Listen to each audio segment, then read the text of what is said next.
Sentiment, not affordability, is now the biggest force driving Canadian real estate, and the charts I'm about to walk you through prove it. Everyone keeps talking about prices, rates, and inventory, but when you look at the data on consumer confidence and real estate outlook, you can see that buyers are being held back more by how they feel than what they can actually afford. In this video, I'm going to show you exactly what's happening across Canada, what's unique about Vancouver, how we got here, and what this all means heading into 2026, using the charts you see on the screen as our roadmap. As I start, look at the first chart of overall consumer sentiment. You can see the Conference Board of Canada's index of consumer confidence ticked up by about 4.8% from the end of Q2 of 2025. So technically, confidence is improving, but when you look at where that line sits on the chart compared to pre-pandemic levels, it's still near historic lows.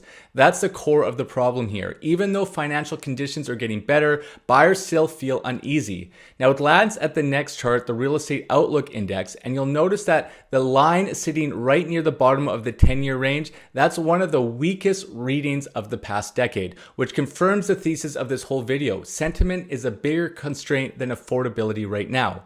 Now let's layer in what's actually happening with sales. On the national resales chart, you'll see a small uptick for October of 25. That 0.9% month over month increase doesn't look dramatic, but when you follow the line back to March of 25, resales are now about 12% above that trade anxiety low. That tells you buyers are responding to improving conditions, but they're doing it cautiously. They're dipping a toe back into the market rather than jumping in. And if sentiment was normal with these same rates and prices, that line would be moving a lot more aggressively. The Toronto National Bank Composite shows a 0.4% rise from September to October, the third monthly gain in a row. But what matters is the regional breakdown. What you'll see here is Quebec City is up 2.5% month over month and up 15.7% year over year. Winnipeg and Ottawa, Gatineau also positive. And then you'll see bars for Toronto, Vancouver, and Hamilton with declines. Toronto is down about 7.2% year over year, Vancouver down 4.5%, Hamilton down 4%. So we don't have one Canadian market anymore. We have soft conditions in Ontario and BC and much stronger conditions in part of Quebec and the Atlantic provinces. That regional divergence is a huge theme going into 2026. Now, as we look at housing starts, this is where the long-term story really changes. You'll see a sharp drop in October 2025, where housing starts fell 16.6% to about 232,800 units annualized, a 7-month low and well below that 285,000 that economists were expecting. On the bar chart by city, Toronto stands out with a massive 61.8% decline in starts. Vancouver is down around 16.9% to 19,400, while Calgary and Montreal are actually up, with Calgary jumping 37.9% and Montreal rising 8.7% to a 16-month high. The key takeaway here is that in Ontario and BC, the exact regions that already struggle with affordability, we are now underbuilding again. That sets up the next supply problem 2 to 3 years down the line. Now connect that with the rate cut story. On the interest rate chart, you can see that the Bank of Canada cutting its policy rate in September and again in October 25. That moves mortgage costs down meaningfully. In the financing slide where they show the current mortgage environment, you will notice that the lowest 5-year fixed rate in Vancouver is now sitting around that 3.5% rate. That's a very different world from where we were at the peak of the hiking cycle, where you combine those cuts with some moderation in prices. The math for buyers is clearly better than it was in 2023 and early 2024. The RBC consumer spending chart is the bridge between that financial story and the sentiment story. Specifically in Ontario and BC, these households have had the highest debt burdens in the country, so they're the most sensitive to interest rates. During the rate hike period, their spending fell off a cliff, but in October 25, RBC's tracker shows their spending strengthening again, with household and construction categories hitting an 18-month high. That's early evidence of pent-up demand starting to move as conditions ease. People are finally spending more on big-ticket items again, but the confidence charts you saw at the beginning tell you that they are still extremely cautious. Now let's talk about the forecast slide. BC REIA's chart of BC home sales shows 2025 dipping slightly down about 2.7% to 72,435 units, and then jumping 12.8% in 2026 to roughly 81,700. On the price forecast chart, the average provincial price rises from about 957,700 in 2025 to roughly 995,600 in 2026, about a 4% gain. Nationally, the forecast bars show an average Canadian home price moving up 3.2% in 2026 to around 698,600 in 2022. Notice what those numbers are and what they are not. They are not crash forecasts. They're not bubble 2.0 either. They're pointing to a gradual, modest recovery consistent with the market where sentiment is slowly healing and where supply is constrained but not exploding.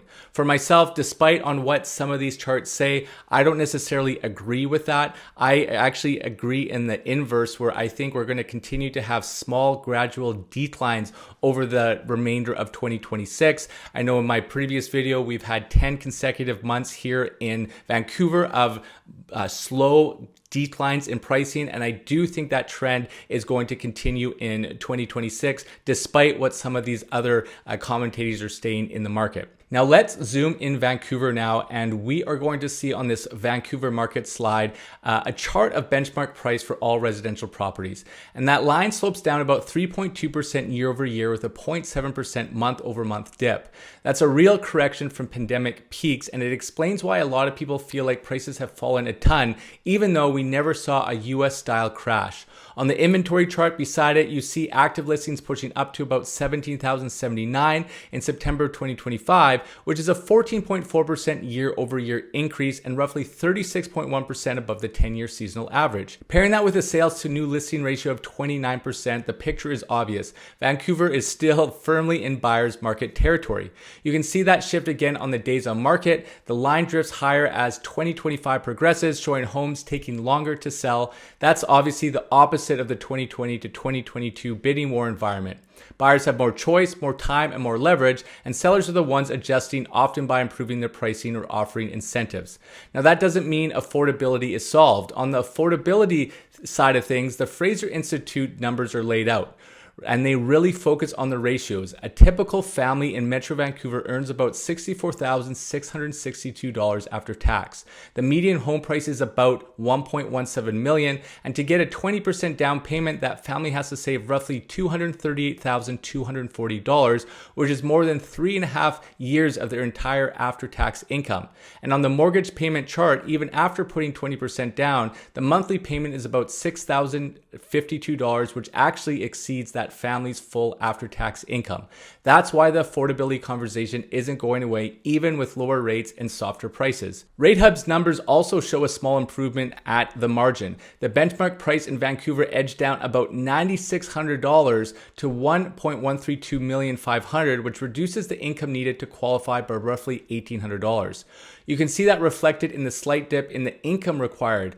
But again, the change is on the margin. It helps, but it doesn't magically close that gap between incomes and prices. For anyone who is thinking about renting, you have to look at the affordability side of things as well. In Metro Vancouver, rent is taking about 31.8% of after-tax family income in 2023, up from 26.3% a decade earlier. It works out to around $1,715 a month. All of this leads back to sentiment and the psychological barrier in regards to consumer confidence and the real estate outlook indexes. You can see that even after rate cuts and price corrections, those lines are still depressed. That shows up in three ways. First, buyers who can qualify are choosing to wait because they expect more downside, or they are worried about the economy. Second, there's a fear of catching a fallen knife, which I see all the time in my comments, especially in markets like Vancouver where people watch value slide from pandemic peaks. Thirdly, broader worries, trade tensions, job security, reduced immigration targets keep people cautious even when their personal finances might support a purchase.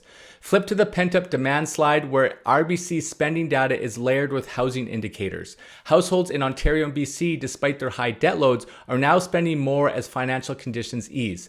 Construction and household goods spendings reached an 18-month high in October, which is usually what you see right before a housing transaction pickup. But because confidence is still low, that demand is being released slowly and unevenly instead of all at once. That's the sentiment affordability paradox. On the affordability side, conditions are better than they were in 2023. Rates are lower by more than 150 basis points from the peak. Monthly payments are back near early 2022 levels. And in markets like Vancouver, prices are 3 to 4% below last year. If you only looked at those numbers, you'd expect sales to be surging, but the sentiment side of the chart tells a different story. When confidence is weak, fear, uncertainty, and expectations of further declines override the math. People wait, they rent longer, they stay in their existing property, they delay that move-up purchase. Looking ahead to 2026 gives you a pretty clear picture. BC sales are expected to rise by 12%. National average price is about 3.2%, and a provincial average in BC just under 1 million, around 995,000. That's a gradual recovery supported by lower rates, improving job prospects, and slowly rebuilding confidence. For Vancouver specifically, it means stabilization and most appreciation, not a return to the runway price gains of 2020 to 2022.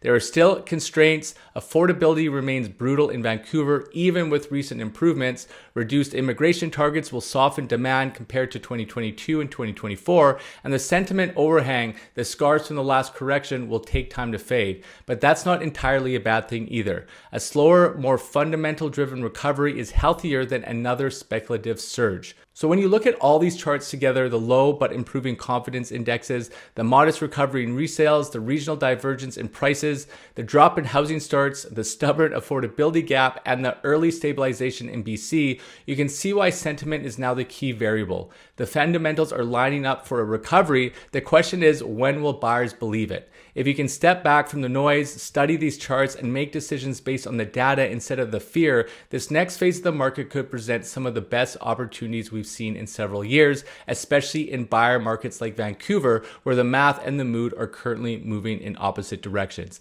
If you're needing some help to go through all this and to help with your pre-planning, make sure you scan that QR code in the banner. Book a discovery call in my calendar. You can also click the link in the description below. Thank you again for your time, and I'll see you on the next one.